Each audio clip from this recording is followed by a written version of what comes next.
بسم اللہ الرحمن الرحیم الحمدللہ والصلاة والسلام علی رسول اللہ اما بعد۔ پیارے بھائیو، عید کا دن کتنا سہانا اور خوشیوں بھرا ہے۔ اس دن ہمارے دل فرحت و انبساط سے لبریز ہیں اور ہمارا انگ انگ عید کی لذت سے سرشار۔ اس دن لوگ تکبیر و تحمید کے نعرے بلند کرتے ہوئے عید گاہ کا رخ کرتے ہیں۔ صیام و قیام اور دیگر عبادتوں کی تکمیل پر اپنے رب کے شکر گزار اور اس سے اجر و ثواب کے امیدوار ہیں۔ وہ اپنے رب سے اس بات کے سوالی ہیں کہ وہ ان کے اعمال کو شرف قبولیت سے نوازے اور ان کے گناہوں کو درگزر کر دے اور یہ موقع ان کی زندگیوں میں بار بار لائے۔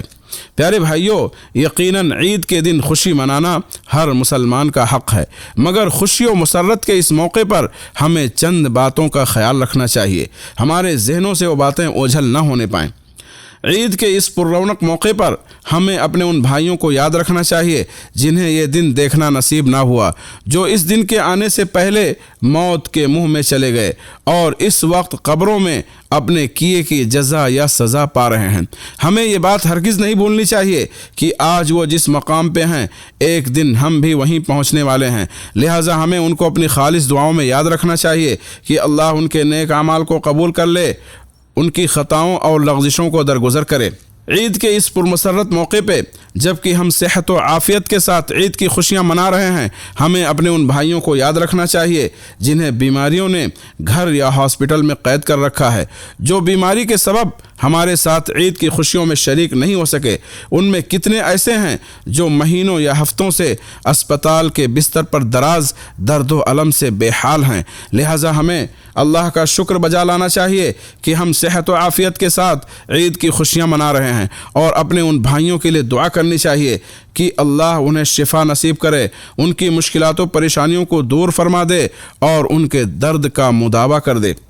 عید کے اس خوشیوں بھرے موقع پر جبکہ ہم امن و امان اور سکون و اطمینان کے ساتھ عید کی خوشیاں منا رہے ہیں، اپنے ان بھائیوں کو ہرگز نہیں بھولنا چاہیے جنہیں جنگوں نے تباہ و تاراج کر دیا ہے، جنہیں فتنوں نے ہلا کر رکھ دیا ہے، دشمن کے تسلط کے سبب جن کی عورتیں بیوہ ہو گئیں، بچے یتیم ہو گئے اور اموال لٹ گئے۔ ہم امن و امان کے ساتھ عید منا رہے ہیں، اس پر ہمیں اللہ کا شکر بجا لانا چاہیے اور اپنے ان جنگ زدہ بھائیوں کے لیے دعا کرنی چاہیے کہ اللہ ان کی پریشانیاں دور فرما دے، اللہ ان کا حامی و ناصر ہو اور ان کے دشمن کو نیست و نابود کر دے۔ عید کے اس مبارک دن جبکہ ہم خوبصورت اور زرق برق لباسوں میں عید کی خوشیاں منا رہے ہیں، ہمیں اپنے ان بھائیوں کو یاد رکھنا چاہیے جو فقر و فاقے سے دوچار ہیں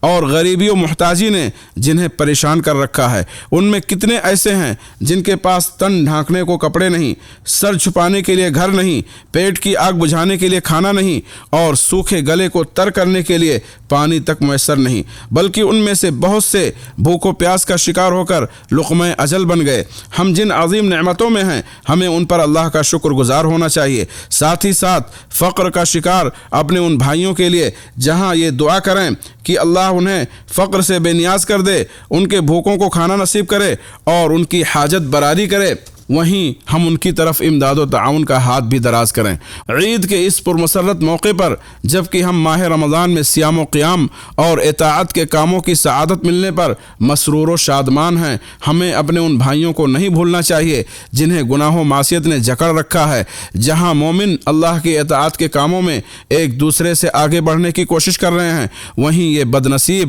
اللہ کی اطاعت سے دور اپنے لہو و لعب میں مست ہیں۔ نیکیوں کا موسم بہار آ کر گزر گیا، مگر مجال ہے ان میں کوئی حرکت پیدا ہوئی ہو۔ پیارے بھائیو، اللہ نے آپ کو اس موسم میں عبادت و اطاعت کی توفیق دی، اس پر اللہ کا شکر ادا کیجیے، اس پر ثابت قدمی کے لیے اللہ سے دعا بھی کیجیے، ساتھ ہی ساتھ اپنے ان گنہگار بھائیوں کے لیے بھی دعا کریں کہ اللہ انہیں بھی خیر و بھلائی کی توفیق نصیب کرے اور انہیں زیادہ حق پر لے آئے۔ عید کے اس پرمسرت موقع پر ہم سب کو یہ عہد کرنا چاہیے کہ ہم اللہ کا تقوی اختیار کریں گے، جس طرح ہم نے ماہ رمضان میں گناہ و معصیت سے دوری اختیار کی، اسی طرح رمضان کے بعد بھی اللہ کے ڈر سے برائیوں سے دور رہیں گے۔ جس طرح ہم نے ماہ رمضان میں اطاعت و عبادت کے کام انجام دیے، اس کا سلسلہ ماہ رمضان کے بعد بھی جاری رکھیں گے۔ جس طرح ہم نے ماہ رمضان میں اللہ کے گھروں کو آباد رکھا، اسی طرح دیگر مہینوں میں بھی انہیں آباد رکھیں گے اور ماہ رمضان کے بعد انہیں خیر باد نہیں کہیں گے۔ اور جس طرح ہم نے ماہ رمضان میں